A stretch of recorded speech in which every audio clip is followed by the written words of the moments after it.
ಮಕ್ಕಳನ್ನ ಸಾಂಕೇತಿಕವಾಗಿ ದೇವರಿಗೆ ಹರಕೆ ರೂಪದಲ್ಲಿ ಸಮರ್ಪಿಸುವ ವಿಶಿಷ್ಟ ನಂಬಿಕೆ ಸಂಪ್ರದಾಯವಿರುವ ಇತಿಹಾಸ ಪ್ರಸಿದ್ಧ ಕೇಪು ಕಜಂಬು ಉತ್ಸವ ಶ್ರೀ ಉಳ್ಳಾಲ್ತಿ ದುರ್ಗಾಪರಮೇಶ್ವರಿ ಕ್ಷೇತ್ರದಲ್ಲಿ ಮಂಗಳವಾರ ರಾತ್ರಿ ನಡೆಯಿತು. ವಿಟ್ಲ ಡೊಂಬ ಹೆಗಡೆ ಅರಮನೆಯ ಬಂಗಾರು ಅರಸರ ಕ್ಷೇತ್ರಕ್ಕೆ ಬಂದು ಪೂಜೆಯನ್ನ ಸಲ್ಲಿಸಿದ ಬಳಿಕ ದೇವಿಗೆ 5 ಸುತ್ತು ಪಲ್ಲಕ್ಕಿ ಬಲಿ ಉತ್ಸವ ನಡೆಯಿತು. ಬಲಿ ಉತ್ಸವದ ಬಳಿಕ ಪ್ರಧಾನ ದೇವಿ ಹಾಗೂ ಪರಿವಾರ ಶಕ್ತಿಗಳಿಗೆ ಪೂಜೆ ನೆರವೇರಿಸಿದ ನಂತರ ಕಜಂಬು ಹರಕೆಗೆ ಚಾಲನೆಯನ್ನ ನೀಡಲಾಯಿತು.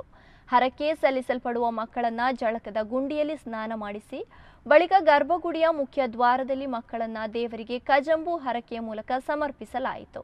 ಆನಂತರ ದೇವಸ್ಥಾನದ 4 ಮೂಲೆಗಳಲ್ಲಿ ಕುಳಿತಿರುವ ನಾಲ್ಪುಲು ಎಂಬ ದೈವಮಾನಿಗಳಿಗೆ ಮುಷ್ಟಿ ನಾಣ್ಯ ಹರಕೆ ಸಲ್ಲಿಸಲಾಯಿತು. ಸುತ್ತಮುತ್ತಲಿನ ಹಾಗೂ ದೂರದ 10 ಗ್ರಾಮಗಳ, ಜಿಲ್ಲೆಗಳ ಹಾಗೂ ಹೊರ ಜಿಲ್ಲೆಗಳಿಂದ ಸಹಸ್ರಾರು ಮಕ್ಕಳು ಕಜಂಬು ಹರಕೆಗೆ ಸಮರ್ಪಣೆಗೊಂಡರು. ಕಜಂಬು ಹರಕೆಯ ಬಳಿಕ ನೇರಿ ಇಳಿಯುವುದರೊಂದಿಗೆ ಉಳ್ಳಾಲ್ತಿ ದೈವಕ್ಕೆ ವರ್ಷಾವಧಿ ನೇಮೋತ್ಸವ ನಡೆಯಿತು. ಊರು ಸುತ್ತಮುತ್ತಲಿನ 10 ಊರುಗಳ ಹಾಗೂ ದೂರದ ಊರುಗಳಿಂದಲೂ ಕೂಡ ಸಹಸ್ರಾರು ಭಕ್ತರು ಕಜಂಬು ಜಾತ್ರೋತ್ಸವದಲ್ಲಿ ಭಾಗಿಯಾದರು.